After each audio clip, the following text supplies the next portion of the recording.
दोस्तों नमस्कार। मेरे चैनल पर आपका स्वागत है। दोस्तों, नियोजित शिक्षकों का पूरा ब्यौरा मांगा जा रहा है।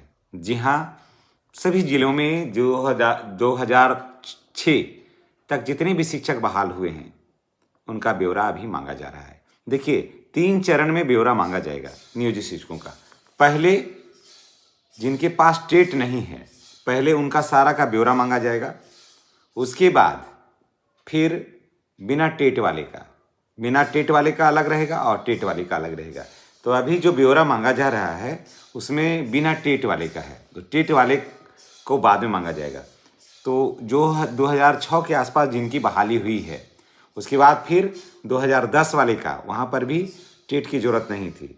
उसके बाद फिर टेट वाले का हो जाएगा। तो 3 चरणों में शिक्षकों का डॉक्यूमेंट्स का वेरिफिकेशन होगा। ऐसा नहीं कि एक ही साथ सारे नियोजित शिक्षकों का होगा, अभी ऐसी बात नहीं है। कारण कि इसमें सरकार जो है के पास सही आंकड़े नहीं उपलब्ध हो पाते हैं और सरकार ये चाहती है कि 2006 तक कितने शिक्षकों की बहाली हुई, 10 में कितने शिक्षक जो बिना टेट के आए और उसके बाद टेट का जो टीचर आए तो वो कितना आए। तो ऐसे क्या होगा कि सरकार को किसी भी शिक्षकों की जद में उनके सर्टिफिकेट को जांचने में आसानी होगी और सरकार को आंकड़ा इकट्ठा करने में भी आसानी होगी। तो अब जितने भी नियोजित शिक्षक हैं उनका पूरा ब्यौरा मांगा गया है। जी हाँ, अब ब्यौरा मांगा गया है कि जिसमें जैसे मानते हैं, अभी बात करें कटिहार जिला का, तो उसमें 2006 में नियोजन इकाई के तहत नियुक्त सभी शिक्षकों का विस्तृत ब्यौरा चाहिए, है ना, जिसमें स्थापना को उपलब्ध कराना है। जिला कार्यक्रम पदाधिकारी स्थापना के कार्यालय ने स्पष्ट किया है कि 2006 में नियुक्त सभी नियोजित शिक्षक शिक्षिकाओं की जानकारी निर्धारित एक्सेल शीट में भर करके सॉफ्ट कॉपी और हार्ड कॉपी दोनों जमा कराना है। और ऐसे में शिक्षकों का जैसे नाम, जन्मतिथि, पिता का नाम, पदस्थापित विद्यालय का नाम, नियोजन वर्ष, मैट्रिक और इंटर बोर्ड का नाम, रोल नंबर, रोल कोड, परीक्षा उत्तीर्णता का वर्ष, संकाय सहित शैक्षणिक विवरण शामिल है। और पत्र में यह भी कहा गया है कि वर्ष 2006 में नियुक्त शिक्षकों के शैक्षणिक प्रमाण पत्रों की जांच से संबंधित अभिलेख नियोजन इकाई से प्राप्त कर अनिवार्य रूप से कार्यालय को देना है ना। विभाग इसे सर्वोच्च प्राथमिकता के आधार पर मांगी है कि अविलंब आप ऐसे शिक्षकों का जो सर्टिफिकेट है उसे आप जमा करवाएं और देखें कि इनका सर्टिफिकेट को भी वेरिफिकेशन करा के कि कितना सत्यता है। आपका सर्टिफिकेट में कितना नंबर है ये मायने नहीं रखता है, समझ गए। कारण कि उस समय जो बहालियाँ हुई वो जितना नंबर चाहिए था उसी के आधार पर, मेगा सूची के आधार पर आपका हुआ, ये मायने नहीं रखता है।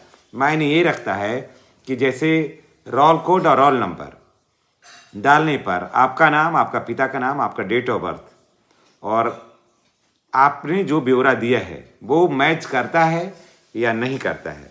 अगर नहीं करता है तो आप जांच के घेरे में रहिएगा, अगर करता है तो आप सही व्यक्ति हैं, तो आपको डरने की कोई ज़रूरत नहीं है। उसके बाद देखिए, रवि रंजन जो वहाँ के डीपीओ हैं स्थापना के, उन्होंने बताया है कि यह प्रक्रिया विभागीय अभिलेखों की अद्यतन पारदर्शिता सुनिश्चित करने के उद्देश्य की जा रही है। उन्होंने कहा कि वर्ष 2006 में नियुक्त नियोजित शिक्षकों का संपूर्ण डाटा एकीकृत एवं संधारित करना अति आवश्यक है।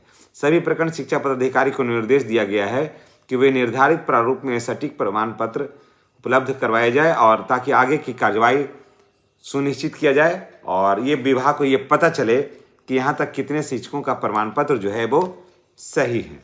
और इसमें 2006 यानी कि 2003, 5 और 6 ये तीनों या 7 तक यहाँ तक हुआ था, उसके बाद फिर अलग हो गया था, उसका चरण अलग हो गया था। तो यहाँ तक के सारे का सर्टिफिकेट जो है ना वो मांगा गया है। तो जितने भी नियोजित शिक्षक भाई बहन हैं वो तैयार रहेंगे उस सर्टिफिकेट को जमा करने के लिए, और ताकि आपको कठिनाई नहीं हो।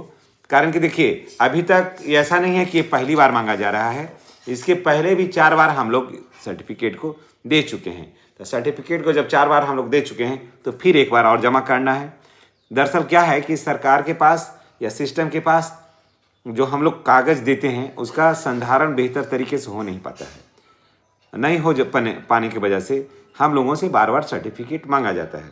तो हम लोग फिर एक बार सर्टिफिकेट मांगा गया है, तो हम लोग उस सर्टिफिकेट को जमा करेंगे ताकि सरकार का जो आंकड़े हैं वो विधिवत मिल सके। कहीं न कहीं मिसप्लेस हो गया सर्टिफिकेट, तभी मांगा जा रहा है। चलिए इसी के साथ हम आपसे विदा लेते हैं। नेक्स्ट वीडियो में हमारी और आपकी फिर मुलाकात होगी। चैनल पर नए हैं तो चैनल को सब्सक्राइब करके बेल आइकन को दबाइएगा ताकि वीडियो का नोटिफिकेशन जो है वो आपको मिलता रहे। धन्यवाद।